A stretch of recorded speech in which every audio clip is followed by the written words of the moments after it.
What's up guys, Farhan here. Welcome back to another ultimate review. This is the review of the BMW F700GS.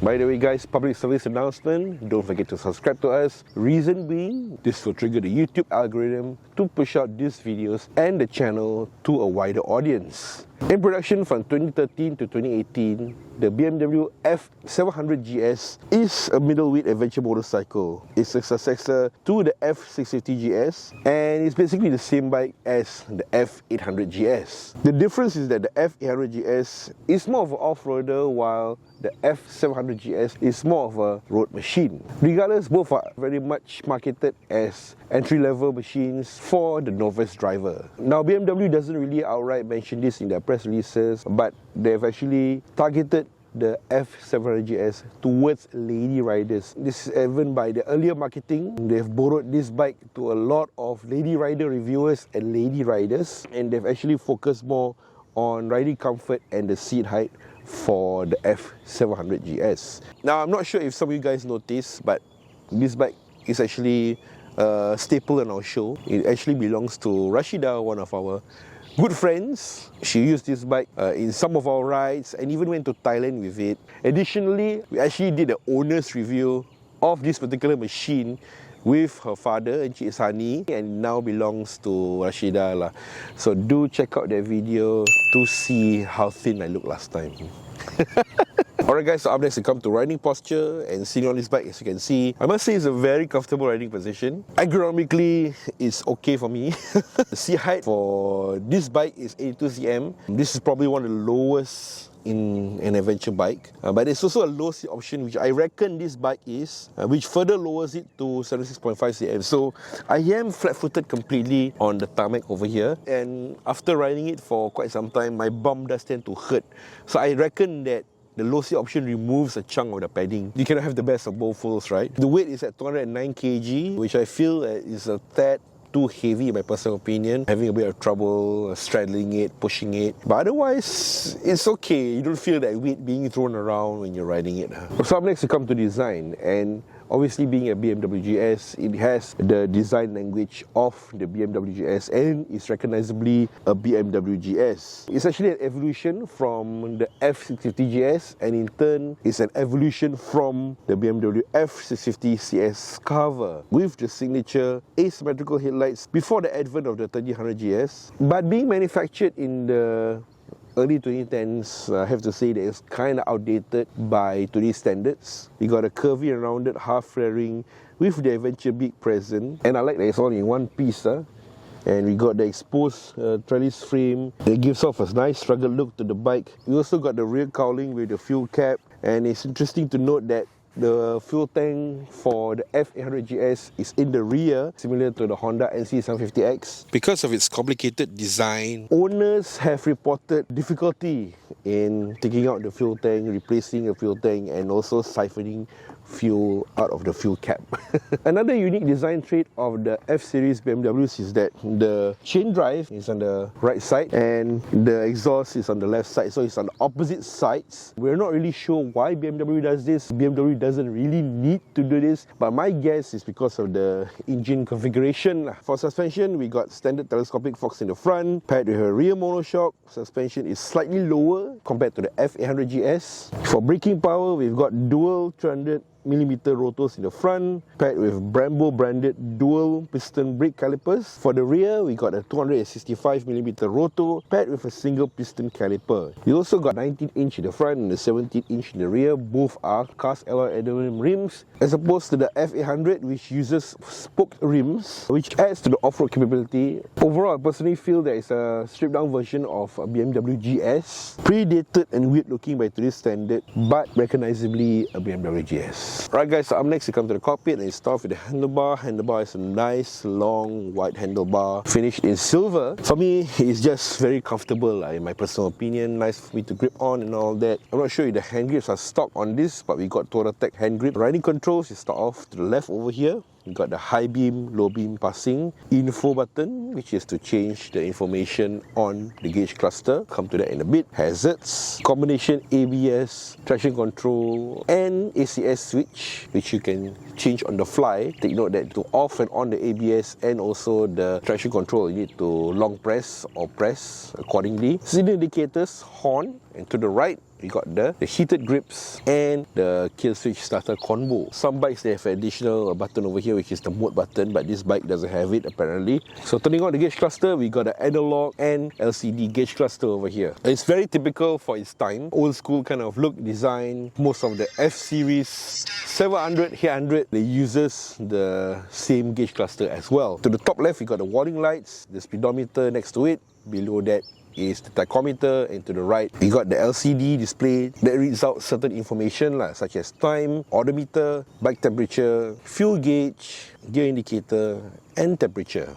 Pressing on the info button, you can toggle and display the average speed in kilometers per hour, average fuel consumption, current consumption, and ambient temperature. Pressing the top button on the gauge cluster, you can toggle between the odometer and the stopwatch. The button below it toggles between trip 1, trip 2, and the tire pressure monitoring system. You can adjust the electronic suspension or ESC to 3 presets: normal, sports, or comfy. For a bike like this, it has features that would be considered premium back in the day, but nowadays it's kind of commonplace, and you see even feature bikes having such features as well. Okay guys, so next we come to the engine and the fuel tank. So engine is a 798cc liquid cooled inline 2-cylinder, 4 valves per cylinder, DOHC, makes about 75 horsepower. And yeah, I know that the engine cc doesn't match the bike's name. Then again, I think BMW wanted to market this bike as a separate bike from the 800GS. The powerhouse is sourced from Rotax, a German engine manufacturer that mostly does aircraft engines, and is reportedly very reliable, and also its smoothness, which is something that BMW riders don't really like. They like the grunty characteristics of what a GS usually is. And for me, I kind of like it, and it has that GS exhaust note, especially with the aftermarket aero exhaust that's fitted on this particular bike, which sounds pretty nice, I must say. Its slim and compact nature also gives a unique look as opposed to the boxer engines on the 1200. This was during the era before the 310GS came into existence. Fuel tank is 16 litres with 4 litres of reserve. According to some reviewers and forums, they don't recommend you to stretch till the reserve, as the fuel pump needs fuel for cooling and lubrication. Projected fuel consumption is 3.9 litres per 100 km with a projected range of 290 km. However, some owners I've read on the forums, some reviewers, they've reported great mileage on the F700GS. Okay guys, so up next we come to technology, and back in the day when you can buy this bike brand new, you can actually configure the options that you want on the bike. Certain bikes may have certain features left out. Reading it to you now. Okay, so for this particular machine, there's automatic stability control, ACS, or traction control in BMW's fancy term, which you can toggle on and off. Electronic suspension adjustment, or in this case, electronic suspension with 3 adjustments: comfort, sport, or normal. ABS is standard, which you can turn on and off. Heated grips, and not including on this particular bike is riding modes, okay, which usually have road, enduro, and rain. However, certain reviewers, they've said that they cannot feel any differences between the 3 riding modes lah. Yeah, so other than that, for its time, such features, they're usually reserved for very premium top-end bikes. For its time, obviously, there's certain technology that hasn't been added to machines like this, such as the headlights. They're still using incandecer bulbs. However, the rest of it strangely uses LED signal indicators and the rear tail light. Also, the gauge cluster is an analog with LCD display. Certain things do appear outdated on the F700GS. So horn check for the F700GS. I'm not sure if this is the stock horn or the aftermarket one, but if it's a stock one, is damn. Alright guys, so I'm next to come to colors, and of course this particular machine is kindly borrowed to me by Rashida. Thank you so much, by the way. Obviously this is not the original color lah. She actually wrapped this bike, and I want to quote her on this lah, because why is the color like this, right? She has wrapped this nice metallic purple black color with CS graphics. Of course Man Lambat did this awesome job. Yeah, now quoted from the owner, her bike has had a black and pink wrap. It's the same color combo she had on the previous bike, designed by a workshop she used back then. People started to recognize her on the road because of it, so she decided to stick with the same look for this particular machine. There's also a small detail at the back, a hidden Mr. Moto as a tribute to her dad, Encik Sani. That was his nickname when he used to ride. The original color on this is actually red. During its production run, there have been other colors, but my personal favorite is of course orange. Okay guys, so I'm next to come to price. Of course I cannot obtain the price, exact price, when this bike was brand new in the market, but in the used market, quick check on Carousel, okay, we got one listing for 19,688 for a used 2013 model. We got another one 14,200 COE till 2024, and a fully accessorized 2014 model for $20,000. In Malaysia, depending on the condition, you can find one for around the 30,000 ringgit price range. Welcome back to the city of Madidi, and of course it's time for the riding review of the BMW F700GS. It's kind of a cloudy day today, kind of cooling as well. I wish every day was like this.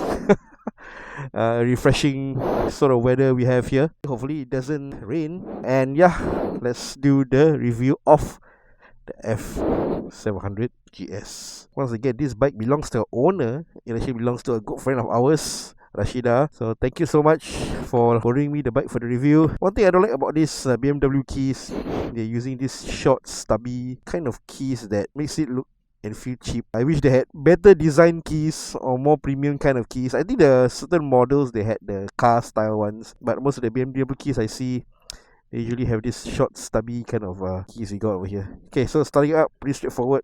Twist the ignition. You can see the analog and LCD gauge cluster lighting up.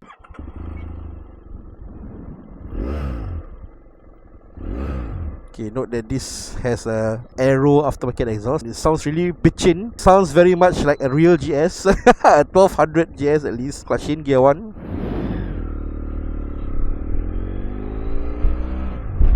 So I've had the bike like 2 days, and so far it's a decent ride, I must say. Handling wise, it's probably the best on any other bike that I've ever ridden. And this goes with the suspension mode that you're changing to.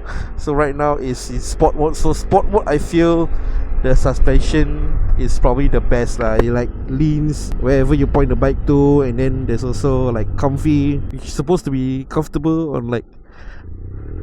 And going through the regulators just now, it doesn't feel too bad actually. I feel that comfy is more comfortable when you're going through a rough road or something. And then there's finally normal mode. They feel somewhat similar to each other, but there is that slight differences to it lah. Gear 1 again, have to comment that the clutch is really heavy, kind of reminiscent to my NC750X last time, Emelina, because this one doesn't have steeper clutch or wrapped by wire. So everything on here is almost analog and relying on old technology. Electronic suspension, even my Triumph Tiger 900 doesn't have it. It's a pretty interesting feature for its time, and even now, traction control is also on here. ABS comes standard. I reckon that this traction control and electronic suspension would be kind of unique back in the day lah. City streets, no issue. I don't think the F800GS is too overpowering. It's not as overpowering as the GS, definitely. It's kind of mellow, has a very linear acceleration. It doesn't have that oomph in a bike, you know. And this is what most GS riders are complaining lah about the F700GS, is that the performance is somewhat lackluster and it doesn't have that appeal like the 1200GS. But you gotta understand, this is a middle-weight bike and it's more of a beginner kind of bike. Beginner riders need some time to adapt to a machine, and in the European countries you can actually set the bike up to reduce its power electronically lah. Sometimes you see in Europe, newbie riders, they can straight away ride a big bike on the get-go, but actually their power has been electronically limited lah, which is pretty interesting, you know. I mean, it saves money. You don't really need to get a class 2A or 2 bike progressing, you know. In those countries, usually riders would have one bike throughout their whole life, given that there's no strict vehicle control laws and there's no tiered licensing involved, which I feel that, you know, we should adapt to such current times lah. I'm digging the handling on this, especially in sports mode. Leans in corners where you point the bike to, pretty easy. Even when I'm leaning slightly, this bike really wants to go deep into the corner, you know. So handling wise is pretty tip top lah, the F700GS. Once again, they market this bike for lady riders, so it's very easy for vertically challenged riders, especially myself. I'm 165, right? Hopping on it, getting off of it, it's very easy. The F700GS is never meant to be an off-roader like the 800. It's always meant to be a road kind of bike. Heck, it's not even meant to be a touring bike also. It's just a bike with a GS name. Though they really never mentioned this, but it's really geared for lady riders and for riders who want an easy kind of GS lah. So it is missing that off-road capability, but you can do some light gravel off-roading as well. To an experienced GS rider, they may find this machine kind of underwhelming, but to me, I find it surprisingly decent. I just love the handling once again.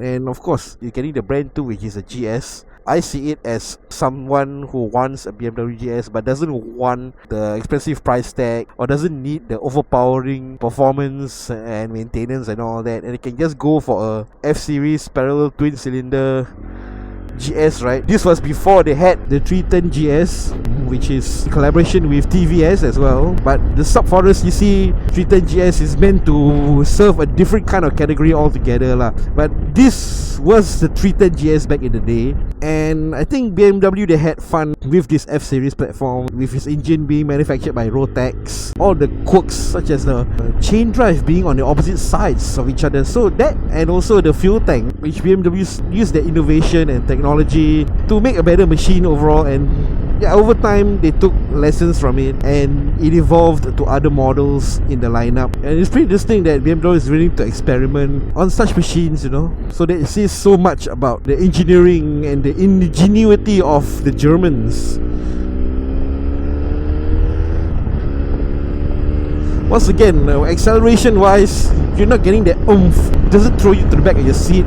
It's very linear, a very kind of mellow acceleration. But the sound, it does sound like a GS, but it's not. At the same time, it doesn't also feel like a GS. The engine feels smooth, there's no grunt. When you're riding it, it feels like a Japanese motorcycle, I feel. But it does have that torque lah. Though it's quite linear, it's not as fast as I would say as other premium machines out there, but still you're getting some of the premium features that is quite advanced back in the day. Electronic suspension, traction control, ABS, all in this fancy BMW language that I don't even care to say. ACS, I think. Oh, you're going through a bunch of regulators right now. You can feel every bump and road perfection, though it's supposed to vary in handling rather than the absorbing of impact. So very capable tourer if you ask me. Even though the F700GS was never made to be a tourer, it's the jack of all trades but it's the master of none. So the F700GS is neither here neither there. It's not really a touring bike, but it looks like a touring bike, and it's not even an off-roader, but it looks like an off-roader. So you're getting all looks, but yet it doesn't really perform that function. Only like maybe if going some light gravel off-roading lah. And let's face it lah, how many BMW GS owners even do off-roading? They mostly do road riding and touring with their bikes, right? It's the kind of BMW that I guess you bring to a Starbucks. Because it's just that sort of machine, I feel.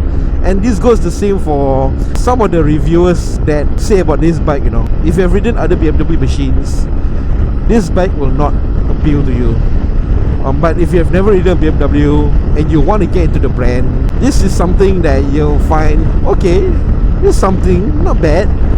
For me, after reviewing like so many bikes, the F700GS doesn't really appeal to me. It's just there, existing. It's something that I don't really seek out. But maybe if it's for sale and it's cheap, something that I want to go daily on and also kind of fancy, I don't mind going for this. Okay, so we're in the highway now. Not too bad.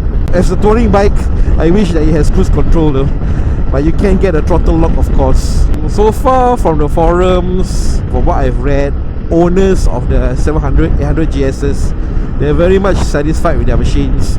You've got reliability between your legs. The Rotax engine, I mean, they manufacture helicopter engines, and it's interesting to see that technology translated as a motorcycle. So we've got average, somewhat average performance, but it gets the job done, I feel.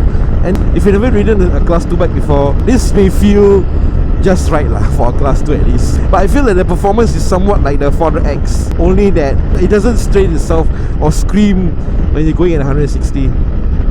It's a very capable machine, and riders in the region who are keeping this bike, my hats off to you, because this bike gets rarer by the day. Those parts are gonna get expensive, they're gonna get rare, you're gonna find difficulty for places who's gonna able to maintain the bike, you know. Somewhat satisfied. I somewhat have a positive impression on the F700GS. Just something that I find okay, interesting. A middleweight BMW GS for beginner riders.